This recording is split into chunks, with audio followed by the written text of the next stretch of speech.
Meus irmãos, minhas irmãs, muita paz, bem-vindo a todos. Hoje nós temos um prazer de ter um convidado de um outro estado, né? O nosso irmão Felipe, ele, apesar de morar no Rio de Janeiro, ele tem dupla nacionalidade, né? Ele é cariúcho, como eu sou lá também cariúcho, né? Lá, mas na verdade eu sou fluminucho, que eu sou fluminense, né? O Felipe, é de Porto Alegre, desenvolve um trabalho de divulgação doutrinária, autor de alguns livros, e vai lançar esse livro aqui hoje com a gente, ó. Esse livro, né? Ecoespiritualidade, Trilhas do Espírito no Habitar na Terra. Eu confesso que eu estou encantado com a leitura. Na verdade, com uma escrita um tanto quanto poética, né? De um apaixonado por Jesus, pelo planeta que a gente vive. E a gente aprende muito, eu estou aprendendo muito, estou relembrando, como eu já disse, né? Me encantei com um recorte que ele fez aqui sobre um trabalho valioso, que é o nosso contato com o mar. O mar é ressaltado por André Luiz, Dr. Bezerra, e hoje é o dia que a gente lembra, passado Dr. Bezerra, muito espiritual, como um momento muito especial do encontro com fluidos terapêuticos, né, do mar. Então, esse livro eu recomendo. Ao final ele vai estar aqui para fazer autógrafos. O livro está ali à venda na nossa livraria. A contribuição é R$30. Vamos, então, fazer a leitura de uma página e a prece para darmos início ao trabalho.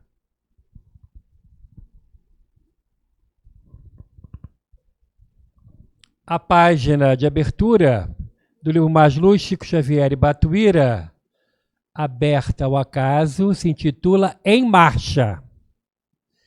Espinhos, pedras, atritos, sombras, aguaceiros pertencem ao caminho. Trabalhemos.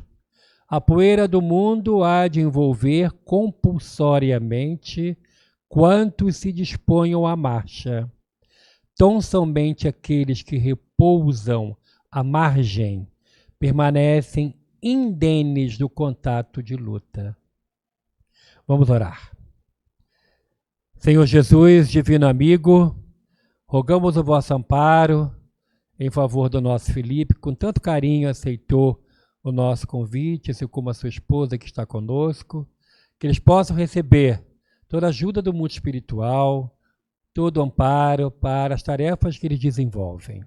Abençoa, em especial nesse momento, o nosso Felipe, que fará uso da palavra, que ele possa contar com a ajuda que vem dos céus e que possamos aprender mais uma lição da doutrina espírita que nos favorece sempre. Que assim seja, graças a Deus. Vamos então ouvir o nosso Felipe, se tem o tempo que você quiser, para nos brindar aí com seus ensinamentos. Muito obrigado. Obrigado, meu amigo. Até às 11 da noite a gente encerra, provavelmente. Meus amigos, muito bom dia. Que a paz e a luz do nosso amigo e mestre de todas as horas, Jesus, nos envolva, inspire, conduza a nossa reflexão dessa manhã e, muito especialmente, em razão do tema também, pedindo a inspiração de Francisco de Assis.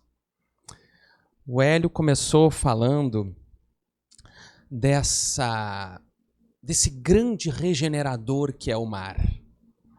Leon Denis diz isso, que o mar é um grande regenerador. Eu gostaria de começar a nossa reflexão justamente pelo mar. Desde muito pequeno mesmo, na verdade, desde a barriga da minha mãe, que eu já frequentava as margens do mar.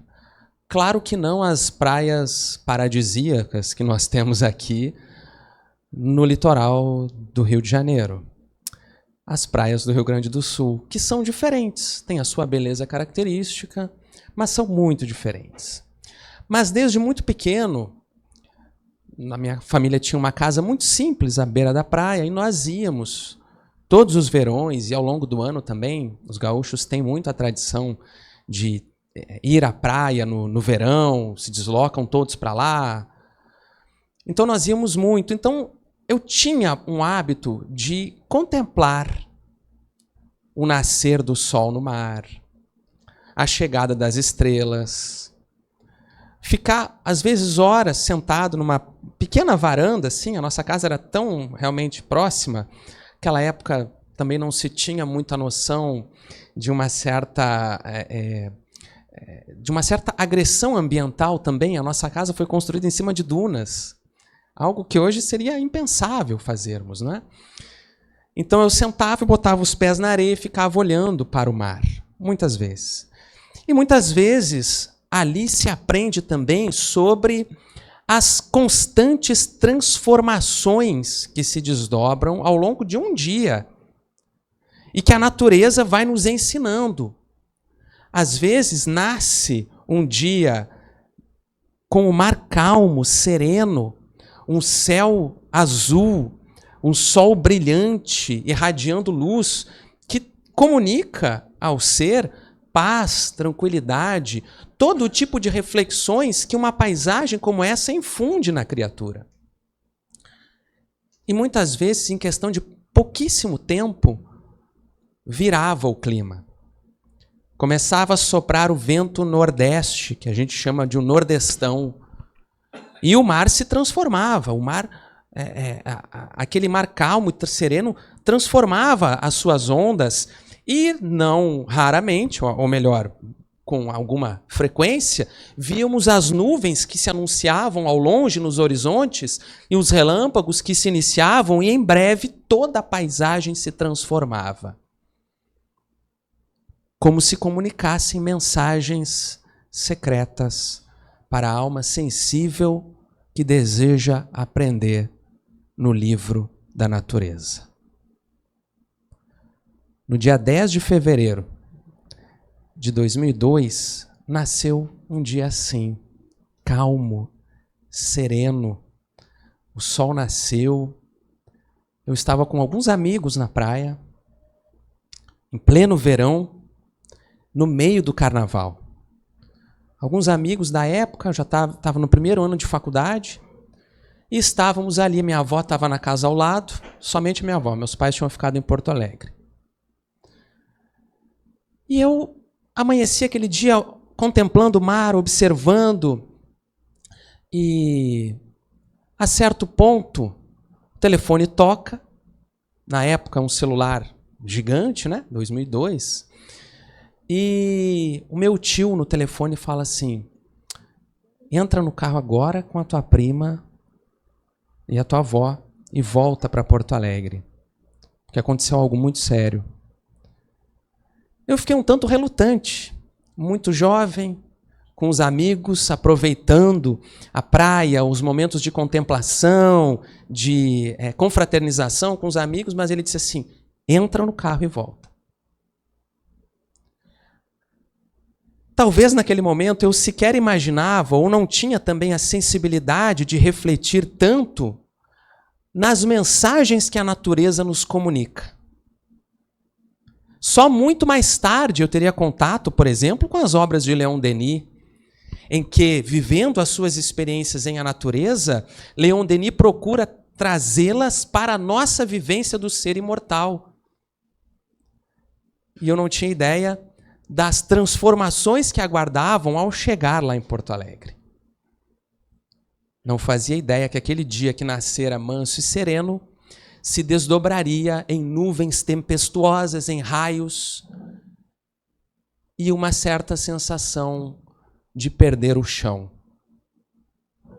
Algumas horas depois, eu já não estava mais no litoral. Estava no pátio do cemitério da Vila Nova, o bairro onde nós morávamos. E naquela madrugada, então, já na madrugada do dia 11 de fevereiro, num momento eu me afastei um pouco da família e procurei ficar sozinho, fisicamente. À época eu não era espírita, era católico, não conhecia nada de doutrina espírita. Me sentei num banco duro de pedra, gélido. Apesar do verão gaúcho, era uma noite bastante fresca. E voltei os olhos para o céu. Num sentimento de vazio, de perder o chão, num sentimento de, meu Deus, o que se desdobrará daqui para frente? Como será a vida daqui para frente? Em preces, procurei entender a circunstância, porque eu, com 18 anos, via agora diante de mim a partida para a vida espiritual do meu pai, com 47 anos, num infarto fulminante. O que aquilo representava na vida? Naquele instante, naquelas preces, olhei para o céu e vi um céu profundamente estrelado. E foi como se um alento chegasse, como se uma mensagem fosse endereçada daquelas estrelas, chegando até alguém que não conseguia entender que mensagem exatamente era aquela. Mas foi como se um sopro adentrasse.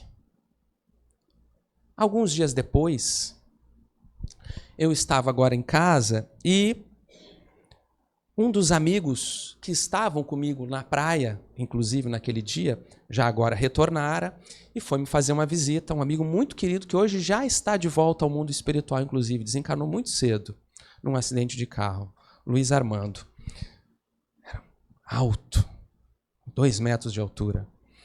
E ele adentrou, me lembro da imagem dele descendo o terreno da nossa casa, ele chegou e disse assim, cara, a minha mãe já te convidou algumas vezes, mas eu sei que a gente conversou lá na praia, sei que tu está interessado, vamos assistir uma palestra no Círculo da Luz? O Hélio conheceu o seu Sadi Salatino, fundador da Sociedade Espírita Círculo da Luz em Porto Alegre. E eu vou pedir licença para vocês, eventualmente eu vou me sentar um pouquinho, estou passando por uns probleminhas de saúde, eventualmente preciso me sentar um pouquinho. Mas, naquele dia eu aceitei o convite do Luiz e fui assistir a tal da palestra no Círculo da Luz. Casa de quase 80 anos agora em Porto Alegre. E a sensação, quando eu adentrei aquele auditório e comecei a ouvir as palavras que eram proferidas pela oradora daquela tarde, foi uma tarde, era como se também ali eu estivesse olhando na direção das estrelas. Porque outros horizontes se abriam agora de compreensão da vida. Era como se aquela mesma sensação que numa noite, que era também uma noite simbólica do ser imortal, olhando para as estrelas e recebendo uma mensagem, agora eram outras estrelas que mandavam as mensagens. Estrelas em formas humanas. Não foi assim que recomendou Jesus fizéssemos uns aos outros? Vós sois a luz do mundo. Brilhe, portanto, a vossa luz. O Espiritismo, quando chega em nossas vidas, ele promove uma revolução na nossa forma de entender a vida, de ver as circunstâncias, os desdobramentos que acontecem em nosso cotidiano. Amplia horizontes, dá-nos outra noção de quem somos, para onde caminhamos, o que estamos realizando aqui na Terra. E também nos ensina que somos viajores, peregrinos da evolução, seres imortais, reencarnando, atravessando vivências nesta natureza na qual nos integramos para viver as experiências e nos ensina que esta terra, esta casa, é uma das moradas da jornada que nós realizamos na evolução. Mas sendo apenas uma delas, ensina-nos a amá-la profundamente.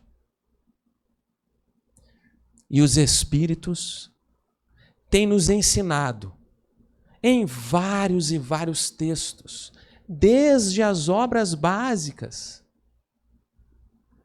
que esta experiência na Terra é valiosíssima e que, quanto mais nos apartamos, quanto mais nos acreditamos afastados, separados desta natureza,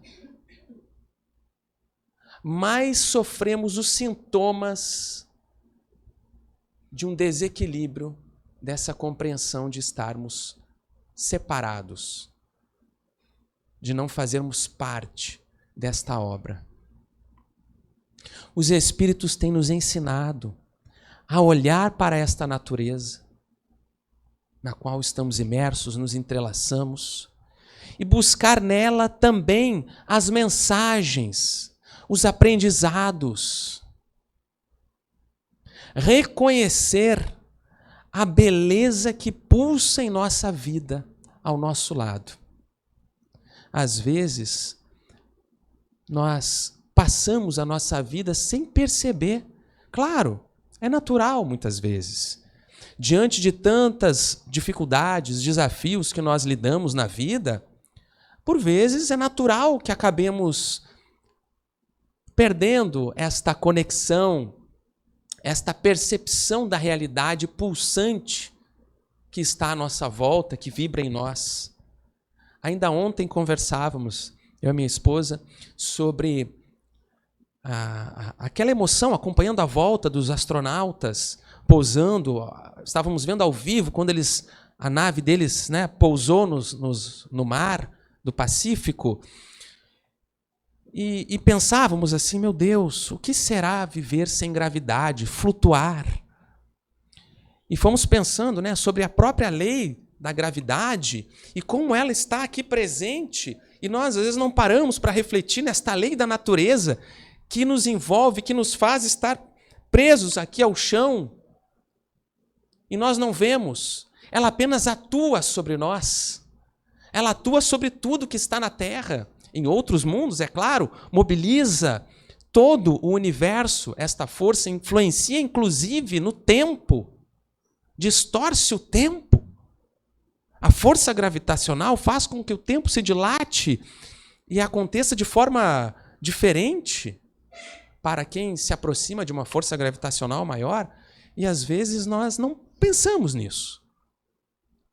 Algo fascinante que está acontecendo a todo momento. Mas os Espíritos procuram nos chamar a atenção para estarmos atentos.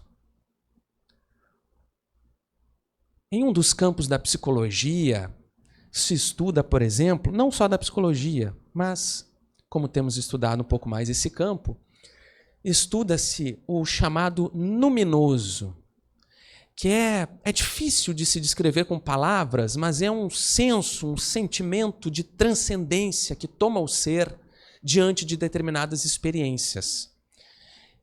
E a natureza é uma grande facilitadora de experimentar este luminoso. Às vezes, a contemplação de um pôr do sol, de um nascer do sol, às vezes, o observar uma pequena flor que brota de um muro de rochas. E a criatura entra num estado de contemplação, de observação daquilo e é tomado por um sentimento de que há algo maior na vida, grandioso, que nos fala de que a vida é muito mais do que aparentemente nós vemos, que não se descreve com palavras, mas a criatura é tomada por isso.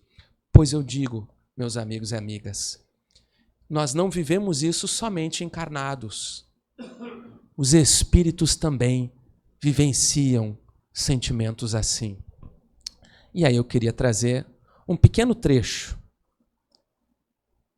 que ao longo do livro, Ecoespiritualidade, fomos procurando ressaltar alguns aspectos da literatura espírita que nos falam de algumas experiências vividas em a natureza.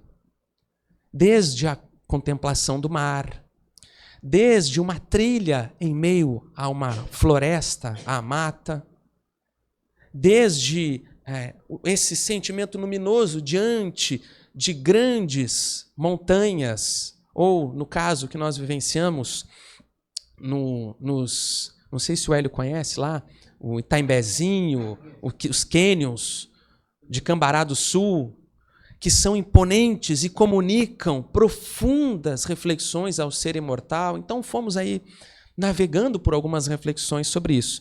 Mas eu separei aqui um pequeno parágrafo de André Luiz, no livro Os Mensageiros.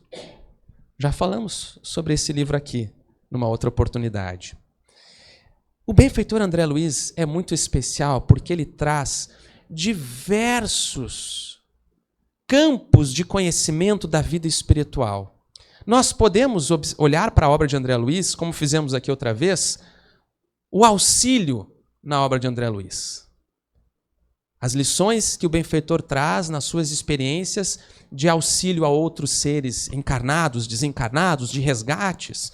Podemos olhar para as obras de André Luiz pelo viés da mediunidade e aprender muito sobre mediunidade, nos domínios da mediunidade, mecanismos da mediunidade, missionários da luz e outras obras que o benfeitor discorre sobre a mediunidade, sobre obsessão, muitas lições sobre obsessão, mas André Luiz fala muito também sobre a natureza. E o livro Os Mensageiros é muito especial por isso. Especialmente em 2 capítulos, no capítulo chamado Entre Árvores, e aí coloco no livro um capítulo exatamente com esse título, fazendo referência a esse ensino de André Luiz, e o capítulo que também colocamos ali fazendo referência, Evangelho no Ambiente Rural. Esse, o benfeitor Aniceto, que nós vimos no filme, né? O Edson Celulari, né? No filme. Mas no livro, o Aniceto traz uma lição profunda de como deveria ser a nossa relação com a Terra. Esse capítulo precisa ser lido por nós com muita atenção, com muita reflexão, porque já nos anos 40, Aniceto falava da nossa relação predatória com a natureza e como ela deveria ser profundamente transformada. Mas, logo ao começo do livro, eu queria dar destaque hoje para alguns outros aspectos que o benfeitor vai trazer. Logo ao começo do livro, André Luiz, num momento seu de profunda renovação, já havia vivido as experiências narradas no livro Nosso Lar, e agora ele então, num processo de renovação, ele se dispunha a perceber os detalhes da vida, coisas que antes passavam despercebidas a ele. E colhia dali profundas reflexões, inspirações para o ser imortal e também refazimento, reharmonização também das suas forças, das suas energias. Diz André Luiz assim, primeiras linhas do livro: somente agora percebia quão distanciado vivera das sublimes leis que regem a evolução das criaturas. A natureza recebia-me com transportes de amor. Suas vozes, André Luiz está propondo, simbolicamente, que ele ouvia vozes da natureza, mensagens possíveis de serem colhidas na observação da natureza. Suas vozes agora eram muito mais altas que as dos meus interesses isolados. Conquistava pouco a pouco o júbilo de escutar-lhes os ensinamentos misteriosos no grande silêncio das coisas. Era um silêncio, mas André podia ouvir as vozes dos ensinos que a natureza comunicava. Os elementos mais simples adquiriam, a meus olhos, extraordinária significação. Então as coisas mais simples passam agora a ser extraordinariamente educativas. A beleza começa a se desdobrar agora em outros níveis, em outros planos também. Será que não temos andado um tanto distantes de resgatarmos esse encantamento com esta terra? São tempos difíceis. São dias muito desafiadores.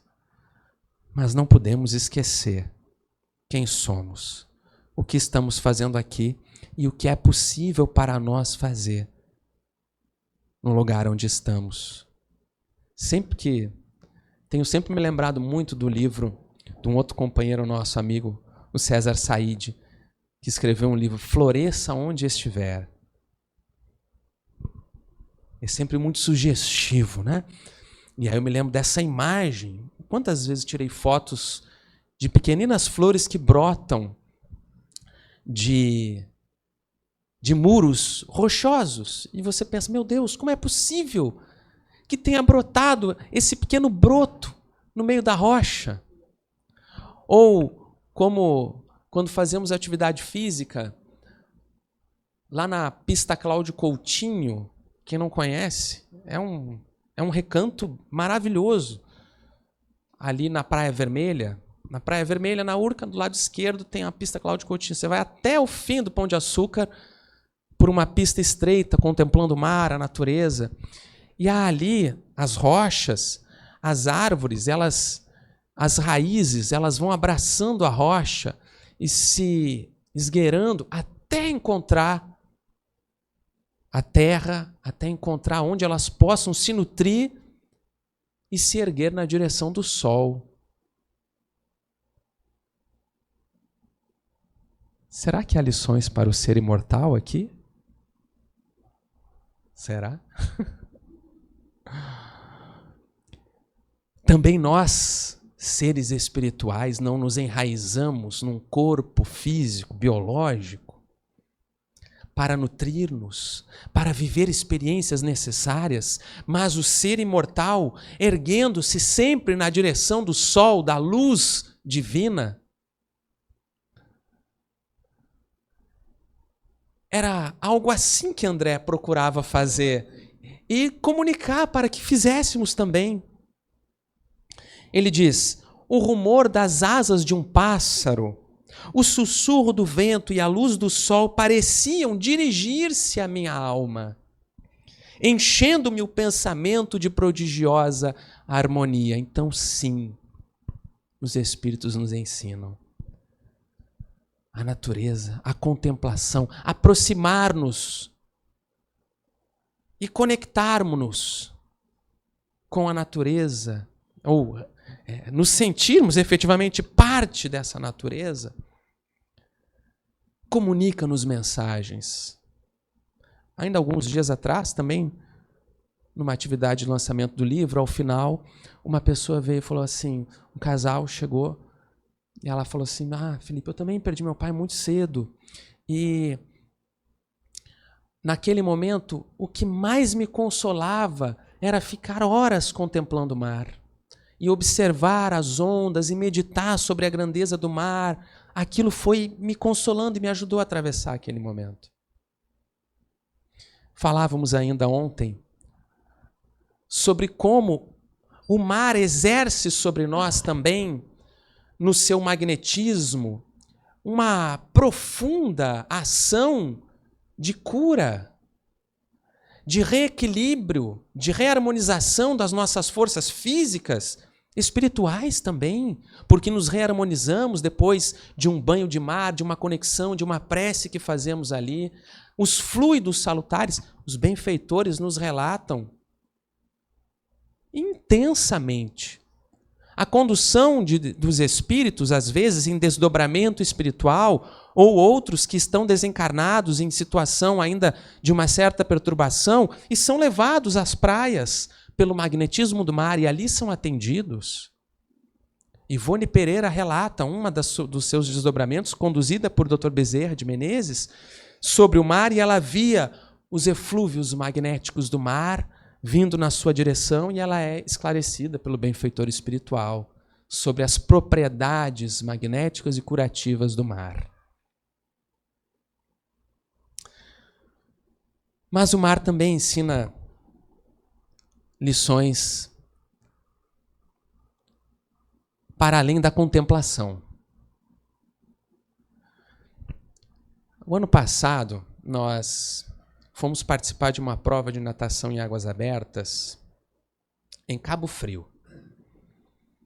Começamos a nadar no mar e foi em junho, não me lembro exatamente o mês, fomos fazer a tal da prova numa praia que eu não conhecia ainda, a Praia do Peró. Um paraíso. Uma praia lindíssima. Com vários... Tem a Praia das Conchas, que é do lado, e do lado de cá tem a Praia do Peró. Inclusive a prova que eu faria, 4 quilômetros, sairia da Praia das Conchas, daria a volta lá no morro e entraria por aqui. 2 voltas, depois seguiria. Fomos no sábado conhecer a praia. Um paraíso. Águas cristalinas, mansas. Fomos na Praia das Conchas. Meu Deus, vai ser um espetáculo, vai ser um passeio maravilhoso. Eu vejo a hora de entrar e começar a nadar e fazer. Percurso estudado. Local conhecido. Mar calmo e sereno, águas cristalinas. Treino, né? Havíamos treinado, chegamos lá preparados para a prova. Situação vai ser uma maravilha, está tudo certo. A natureza ensina mudanças constantes. Comunica para a vida, lições para a vida. Final da tarde começa a chover torrencialmente.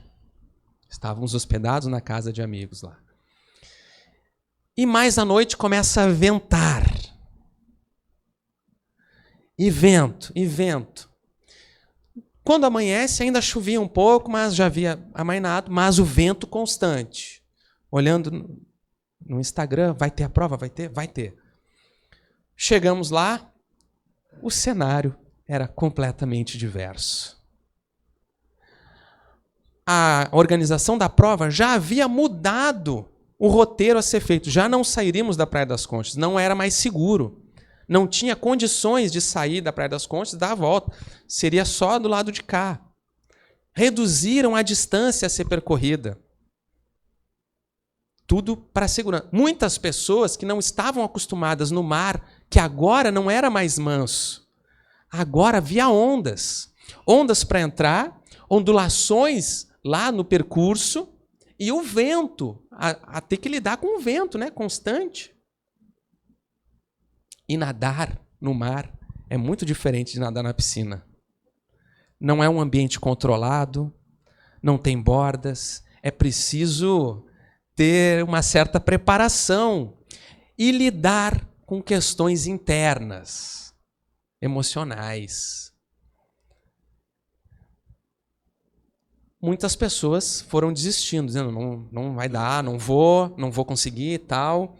Algumas pessoas, né, reconheceram também, não, eu não estou preparado para lidar com essa situação. E isso é importante também, a gente reconhecer e ir até onde se reconhece que é possível ir. Mas eu já tinha vivido algumas experiências, já tinha feito algumas... já tinha nadado em mares agitados, sempre com segurança, com as equipes, né? Para justamente quando chega o momento da prova, a gente está, de certa forma, preparado para lidar. Porque se a gente levanta e vai treinar somente no dia que o céu está azul e mar calmo, quando as provas, o dia da prova aparece, vocês já estão entendendo que eu não estou falando de prova de natação, né? Está dando para entender. Não é só sobre uma prova de natação. Mas é como a natureza ensina para a gente, para a nossa vida. Resolvi entrar, vou fazer a prova, mas agora era um percurso diferente. as condições eram diversas, era vento, ondas, ondulações, tudo diferente. Fui. Engoli muita água no percurso, na primeira volta. Na segunda já foi diferente. Mas concluí a prova. Mas quantas lições é possível aprender se nós olharmos para essa pequena situação do nosso dia a dia, de uma experiência que cada um de nós tenha vivido? Ora, eu gosto muito de olhar para essa situação e pensar nos planos que nós fazemos antes de reencarnar. Planejamentos traçados, vamos reconhecer o terreno, vamos às vezes, quando o espírito já tem alguma lucidez para participar do processo de planejamento da sua reencarnação e tomar algumas decisões, fazer algumas escolhas, vamos reconhecer a família onde eventualmente iremos reencarnar, a cidade, o local, planos traçados com os benfeitores espirituais. E às vezes há uma certa euforia. Vai dar certo, vou vencer, será muito. Vai ser tranquila essa reencarnação. E aí voltamos.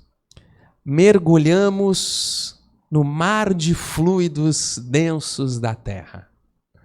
Muda a perspectiva. Quando se faz natação, a gente olha de cima, a perspectiva é outra. Quando a gente entra na linha do horizonte, para quem tem miopia, como eu tenho, então, é difícil de se enxergar. E tem um ponto muito importante na natação em águas abertas. É preciso aprender a navegação. Na piscina, a gente nada olhando para baixo. Tem a linha traçada. No mar é preciso estar, a cada 2, 3 braçadas, olhar para ver para onde se está indo.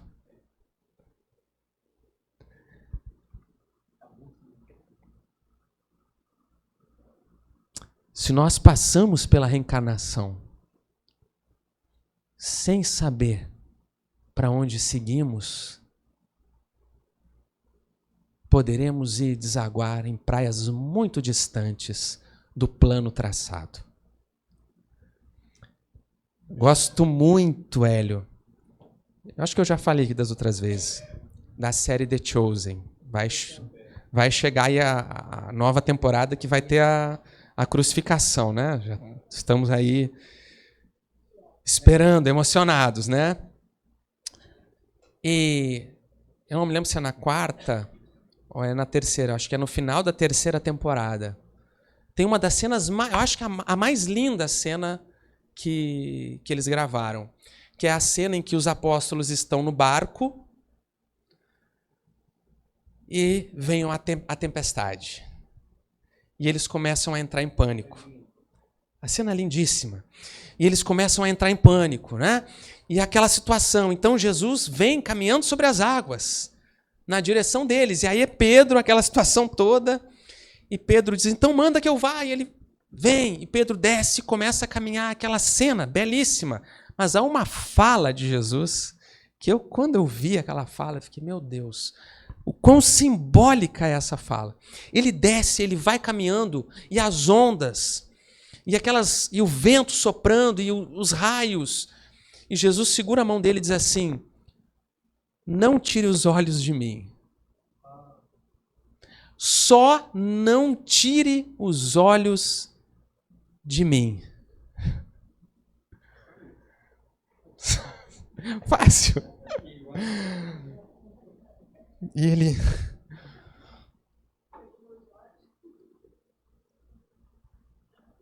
Só não tire os olhos. Foco. Atenção. Uma música... Lembrei agora de uma música que eu gosto muito. De um músico gaúcho que eu sou fã demais. Minha esposa conhece bem o tamanho do meu fã. Sempre que eu encontro ele, eu tiro foto e tal. O Duca Lendecker. Ele escreveu uma música para o irmão dele, que era da banda. Ele é uma banda muito famosa no Rio Grande do Sul.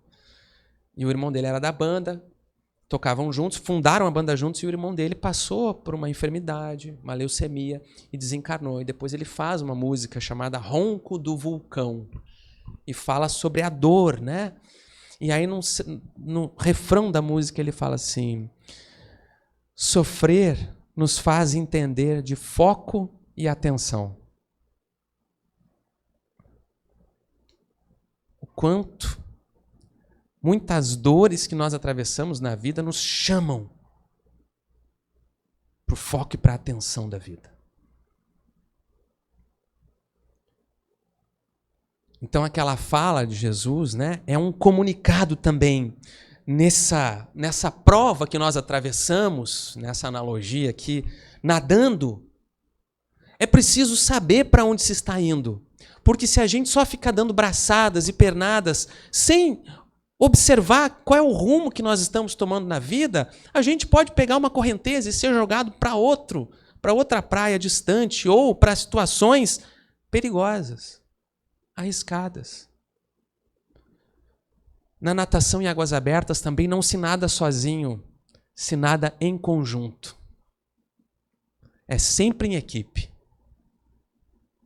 É uma lição importante. Se nada, muitas vezes, com uma boia de segurança, de sinalização, que serve para mostrar que você está por ali, para algum barco, mas também para descanso.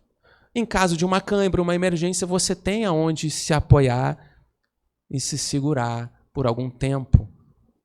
Não é assim também a oração, a prece, o estudo que nos dá também bases para os dias em que é preciso repousar um pouco.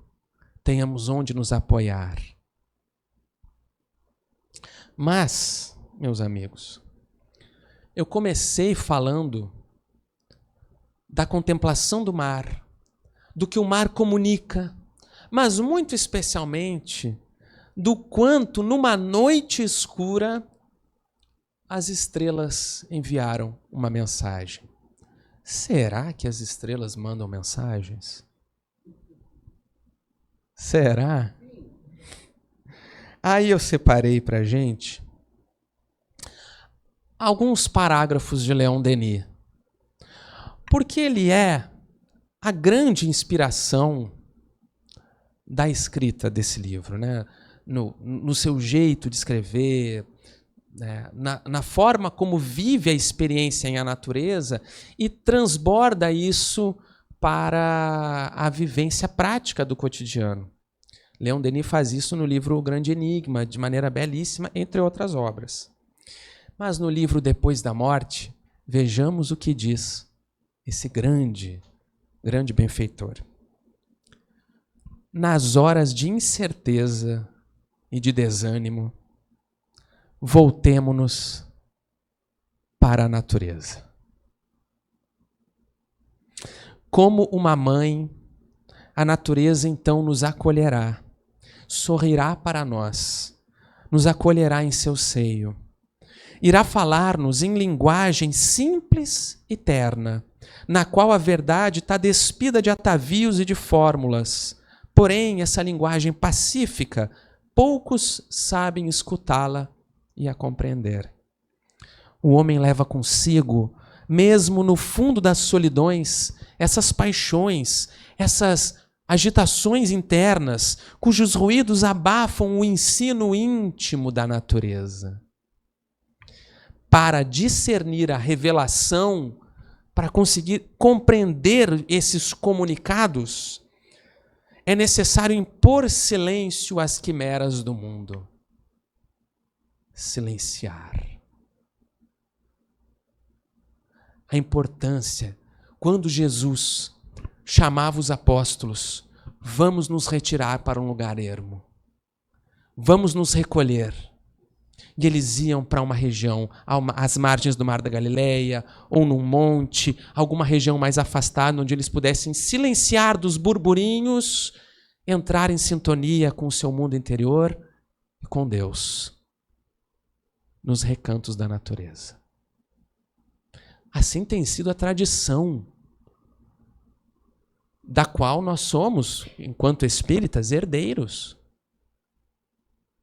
Desde os celtas, que viviam uma espiritualidade profunda em a natureza, os cristãos dos primeiros tempos, os cristãos de Lyon, da cidade do codificador, descendentes também dos celtas e druidas, que faziam as suas orações, os seus encontros à sombra das árvores, à luz das estrelas da noite. Na Idade Média, Francisco de Assis, entre outros tantos, e aí alguns a gente resgata no livro, que foram lembrar-nos dessa convivência com a natureza. Mas eu queria encerrar, então, com o parágrafo que Leon Denis nos traz no livro O Grande Enigma, no capítulo O Céu Estrelado. Porque talvez particularmente, a página talvez mais inspirada do benfeitor, porque ele vai dizer assim, vejamos só.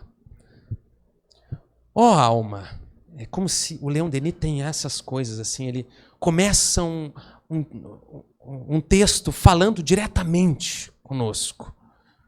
Parece que a sua voz quer comunicar-se efetivamente com o ser imortal que nós somos. Ó alma, aprende primeiro a suprema lição que desce dos espaços sobre as frontes apreensivas. As estrelas brilham sobre nós à noite estrelada. Através das profundezas insondáveis, esses mundos permutam os seus raios de prata, impressionam-nos à distância e nos falam uma linguagem muda. Estrelas falando uma linguagem silenciosa. Suas vibrações gastaram séculos a chegar até o nosso olhar, e cada um de seus raios vale por um cântico, uma verdadeira melodia de luz, uma voz penetrante. Esses cânticos se resumem assim: nós também somos focos de vida, de sofrimento, de evolução. Nós também somos almas aos milhares, aqui cumprem em nós destinos semelhantes aos vossos. As estrelas, outros mundos habitados, comunicando-nos mensagens quando nós à noite elevamos os olhos e contemplamos o brilho das estrelas. Se nós temos que passar por esta terra vivendo as lutas, as dores e as alegrias inerentes a estar neste mundo, nós sabemos que prosseguiremos. Que esta não é a última estação. Vivemos o agora intensamente, com os nossos olhos também voltados para o amanhã.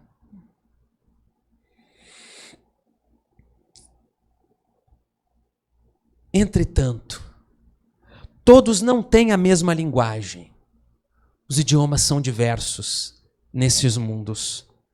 Porque uns são moradas de paz e de felicidade, e outros, mundos de luta, de expiação, de reparação pela dor. Uns parecem dizer: eu te conheci, alma humana, alma terrestre. Eu te conheci e hei de tornar a ver-te. Eu te abriguei em meu seio outrora e tu voltarás a mim. Eu te espero para, por tua vez, guiares os seres que se agitam em minha superfície. Os mundos falando conosco, dizendo: você já passou por aqui e voltará. em outra condição, em estado evolutivo mais avançado, para, por tua vez, você ser o guia de outros seres que habitam agora a minha superfície. Venha, que eu te espero. Assim, todas as estrelas nos cantam seu poema de vida e amor. Todas nos fazem ouvir uma evocação poderosa do passado e do futuro. Elas são as moradas do Pai. Os estádios, os marcos soberbos das estrelas do infinito. E nós aí passaremos, aí viveremos todos para entrar um dia na luz eterna. Ali, e assim na terra, seres sensíveis vivem, amam, choram, lutam, progridem. E é assim que as almas começam a sentir os primeiros eflúvios desse amor que Deus quer dar a conhecer a todos. No longo curso dessa caminhada, na viagem por estes mundos, peregrinando, vamos aos poucos desenvolvendo e aprendendo o amor que Deus quer comunicar a todos os seres. Há, sem dúvida, nessa ascensão, degraus que não podemos contar. Tão numerosos são, mas nossos guias nos ajudarão a subi-los, ensinando-nos a soletrar as letras de ouro e fogo da linguagem divina, da luz e do amor. Linguagem divina da luz e do amor, escrita com letras de fogo e de luz. Então, por esta época, o tempo não terá mais medida para nós. Não haverá mais tempo mensurável para nós. Adentraremos em outras fases da evolução. As distâncias não mais existirão. Não estaremos mais sujeitos à distância, a tempo, a espaço. Não pensaremos mais nos caminhos obscuros, tortuosos, escarpados. Os mundos por onde houvermos passado não mais existirão em função da grande transformação que acontece no universo. Mundos que se destroem, mundos que nascem, sóis, estrelas que morrem, estrelas, sóis que nascem, seres que progridem e evoluem. E diz Leon Denis, encerrando o texto, que nesse ponto teremos aprendido a amar, esquecendo os ódios, os rancores, as dores, apenas cultivando os laços de amor e de afeto que nos unem, todos os seres. E diz Leon Denis, porque os laços entre os seres são os mesmos que entre as estrelas.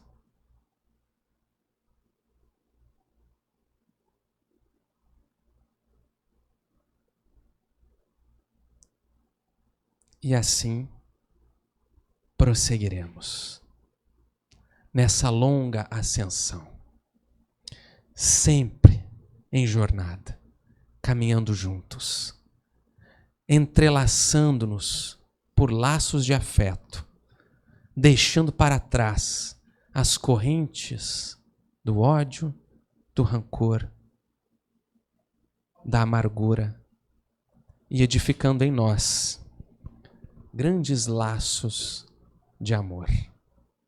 Meus amigos, prossigamos sempre na jornada, confiantes na providência divina que faz nascer um novo dia a cada novo amanhecer, mesmo depois das noites mais escuras que tenhamos atravessado em nossa vida, o sol voltará a brilhar. Agradeço muito a atenção, meus amigos. Jesus nos sustente a caminhada sempre, né? Nós agradecemos muito ao nosso irmão Felipe. E eu, se você me permite, não combinamos. mas eu gostaria de fazer algumas perguntas. O que te levou a escrever esse livro? Qual foi a motivação inicial? Bom, foi essa conexão, né, desde muito pequeno com a natureza, de contemplação do mar, essa proximidade sempre muito especial, eu acredito que é um dos fatores. Mas eu diria que a leitura de Leon Denis, casada com a experiência de viver algumas situações da natureza, tanto da natação em águas abertas, de algumas trilhas, mas esse desejo de trazer para o nosso cotidiano estas experiências à luz da doutrina espírita, eu acredito que é um grande impulsionador. E acho que também a pesquisa de mestrado que eu fiz e que também ajudou assim a refletir sobre outras questões, tudo isso, assim, casando, né, acabou impulsionando a escrever o livro. Nós vivemos num turbilhão de consumismo e materialismo acentuado, né? Ultrapassando limites que afetam a nossa saúde física, mental, comportamental. O livro, até onde eu li, falta pouco para acabar, ele tem uma função de nos asserenar. Você pode classificá-lo ou falar um pouco mais também sobre essa função consoladora dele de nos chamar para a nossa realidade espiritual? O que você acha disso? Entendeu? Entendi. E acho que a função, né, o principal motivo do livro, acho que ele tem esse ponto. Acho que nós temos muitas informações já sobre a degradação ambiental, sobre o quanto nós temos vivido na Terra de maneira profundamente desequilibrada na nossa relação com esse planeta. Essas informações estão disponíveis para nós, de maneira muito intensa, né? É muito acessível. Então, a obra ela teve mais o objetivo de um certo reencantamento com este mundo. Sabe? Num sentido assim, precisamos desenvolver afetividade com essa terra para aprender a amar. Muito também de observar, Hélio, alguns companheiros, por exemplo, de famílias agroecológicas que têm uma relação com a terra de amor, de ver o quanto essas pessoas lidam com a terra e dizem: eu amo isso que eu faço, eu preciso cuidar dessa terra, eu preciso cuidar com amor, tratando bem, entregar para as pessoas um alimento saudável. E aí a gente vai para a literatura espírita e a gente tem isso lá. A gente tem, por exemplo, no livro 50 anos depois, a Célia Lúcius vivendo a sua experiência como o irmão Marinho, no capítulo No Horto de Célia, Emmanuel descrevendo uma experiência de 2000 anos atrás, em que Célia Lúcius, no manto de irmão Marinho, vive e produz alimentos e vive uma relação com os animais e com o sítio onde ela habita de profundo respeito e amor à terra. Ela diz textualmente: não sei, Ovídio Lúcius, só sei. Ele pergunta por que aquele lugar era tão belo, as árvores frondosas, os alimentos e tal. Ele fica impressionado. Ele que era um homem da terra e trabalhava com a terra. E ela diz assim: não sei, eu só sei que aqui nós amamos muito a terra. E nós tratamos assim, assado. E ela vai descrevendo a sua relação, que é uma relação de afetividade. Nós temos alguns autores no campo acadêmico que vão propor que a gente precisa ter, para mudar uma chave de relação com o planeta, precisamos desenvolver uma relação de afetividade com a Terra. E vão propor esse como um caminho fundamental de restabelecer a nossa harmonia de relação com a natureza, né? De termos afetividade. Tem algumas obras que tratam disso. Tem um autor também, que é o Gregory Bateson, ele vai falar de uma ecologia da mente. Enfim, são termos assim mais, né, bem acadêmicos e tal, mas de uma maneira mais simples. Ele vai dizer que a nossa mente, não sei se ele é espiritualista? Acredito que não, mas ele propõe que a mente ela transborda, ela não fica restrita dentro, né, de um corpo biológico, mas que ela transborda e ela se entrelaça com o ambiente que ela habita e ela influencia e é influenciada. E que é preciso que as criaturas tenham uma virada de chave nesse entendimento para mudar a nossa relação com a Terra. E que uma certa compreensão de estar separados e de poder explorar e oprimir, o sintoma disso é o que nós temos visto. Então ele propõe, é preciso essa relação de afetividade, entender que nós estamos entrelaçados, o que nós fazemos nessa terra nos afeta.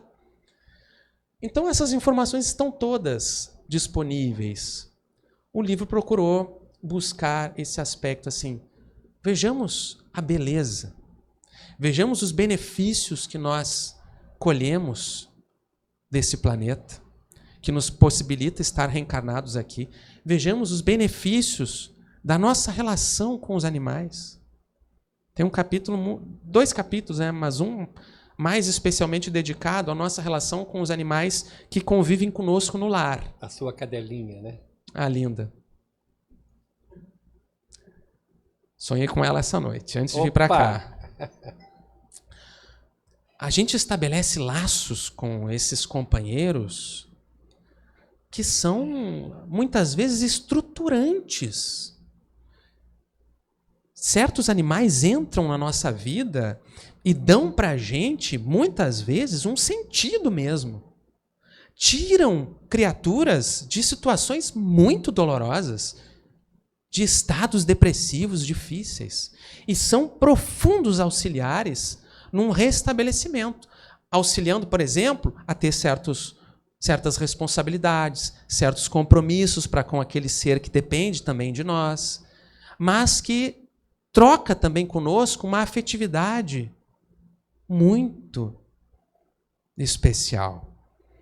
Então, o livro tem esse objetivo também, né? Trazer essas reflexões, remeter também à literatura espírita, para que a gente busque nas fontes, né? André Luiz, Kardec. Eu também não trouxe, ia trazer, acabou passando, né? A pergunta 626 de O Livro dos Espíritos, que Kardec vai dizer, a natureza é um livro divino, onde estão escritas, né? A natureza é um livro onde estão escritas as leis divinas. Kardec fala isso depois que os espíritos responderam que o modelo e guia era Jesus. E aí ele pergunta, puxa, mas e antes? Era possível ver as leis divinas antes? E aí os espíritos vão falando, respondendo que sim. Os missionários que vieram antes prepararam um terreno, e tararã. E aí ele vai dizer, todos aqueles que estudaram, que se dedicaram a estudar as leis da natureza, ali colheram as leis divinas. Porque ele vai dizer, a natureza é um livro divino. Vale a pena também dar uma contribuição para aquelas que quiserem aprofundar o estudo, no livro Voltei, onde o irmão Jacó, que é o autor do livro, ele relata um passeio que fez, terapêutico, com o Dr. Bezerra, à beira-mar de Copacabana, né? Que depois é relatado também na obra de André Luiz.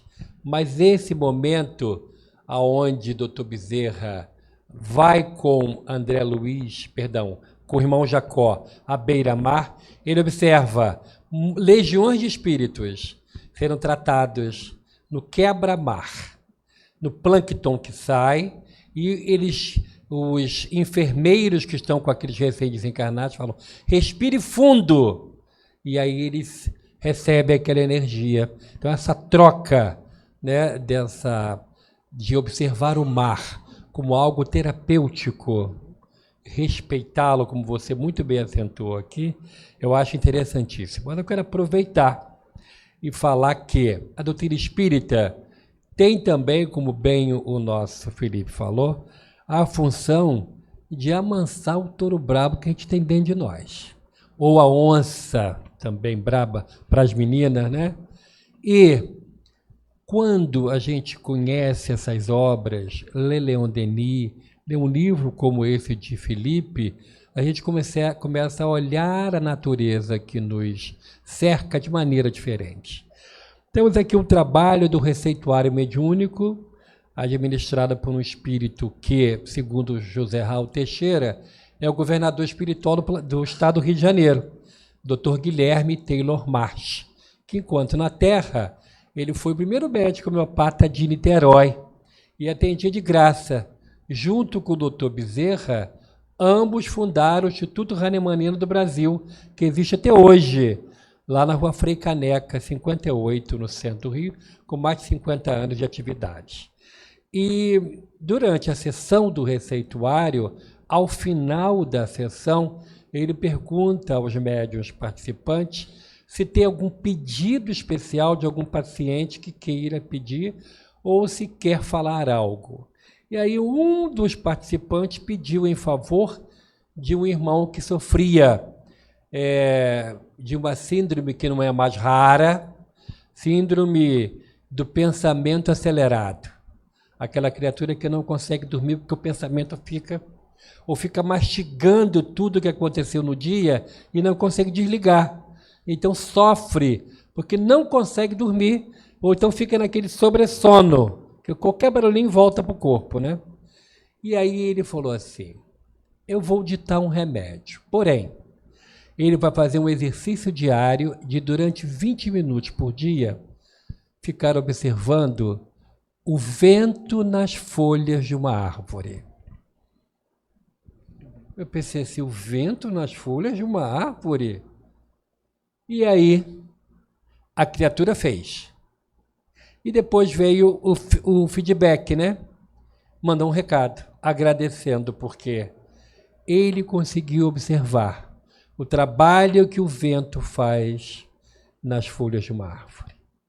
20 minutos parado olhando, terapeuticamente, porque se não fosse o médico do outro lado da vida dizer, ele não ia fazer.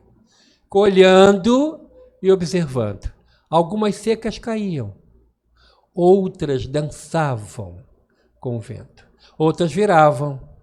E aquilo ali, aquela observação, fez com que ele diminuísse o ritmo, inclusive, da usina mental. Além do remédio que ele tomou, remédio homeopático que atua no espírito, com reflexo no corpo físico. Né? A homeopatia tem uma proposta completamente diferente da alopatia, quando traz um tratamento da origem do mal.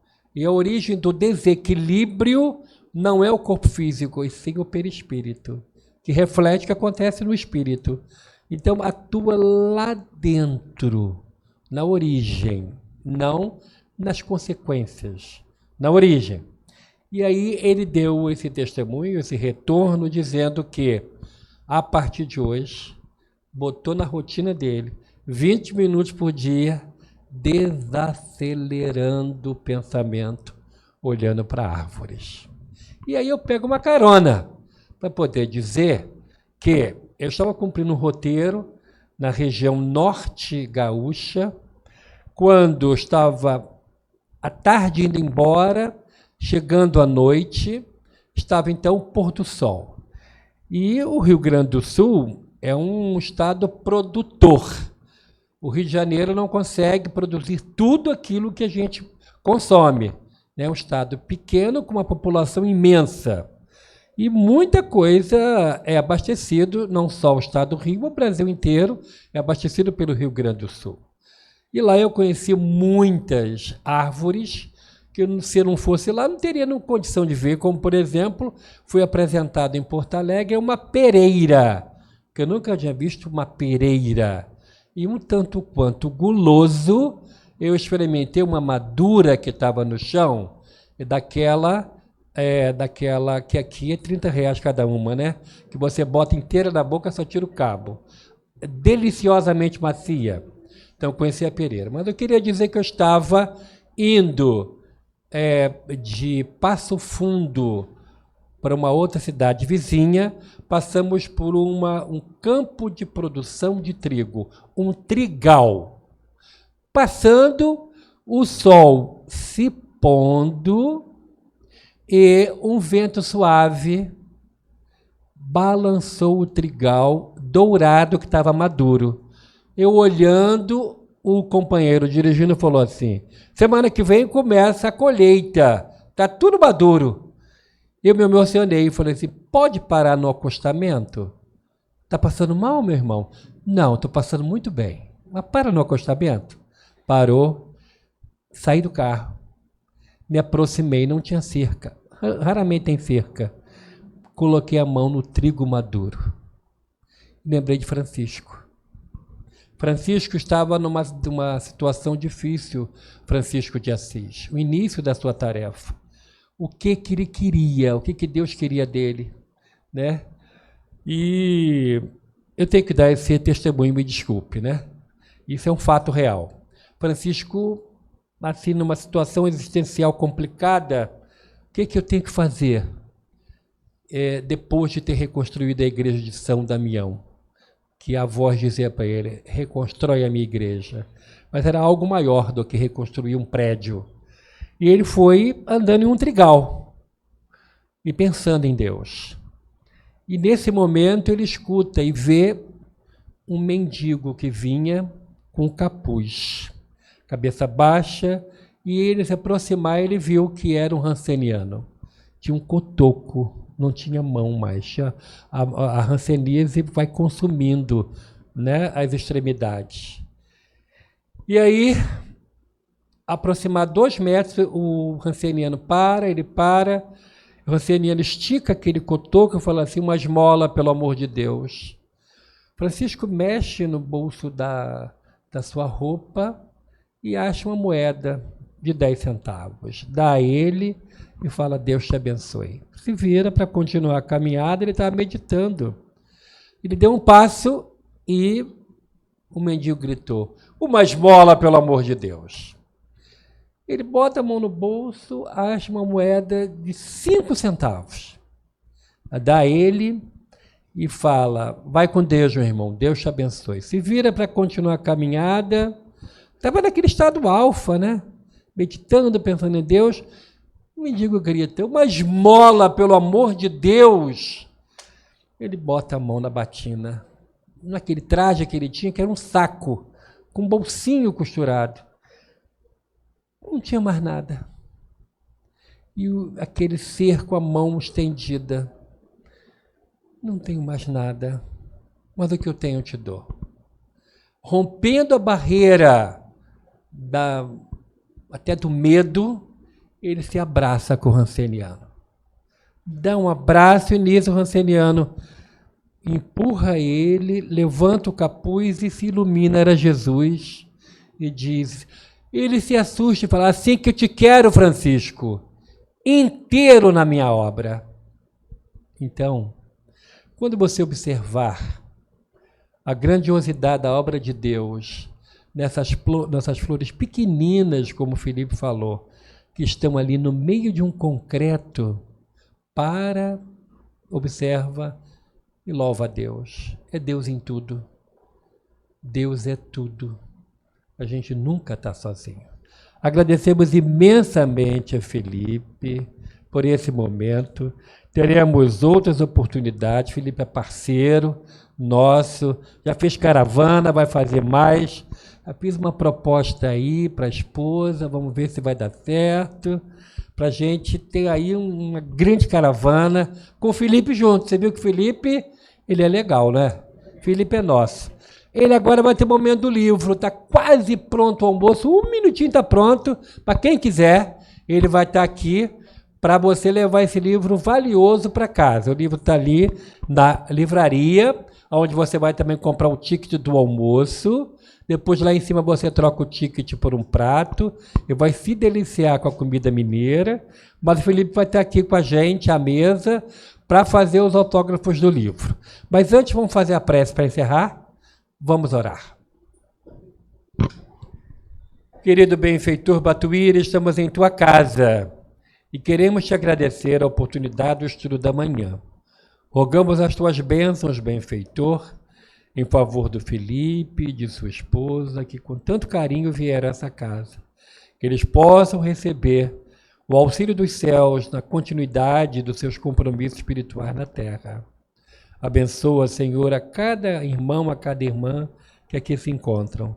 que possam receber bênçãos de saúde, de paz e de harmonia, hoje e sempre. Que assim seja, graças a Deus.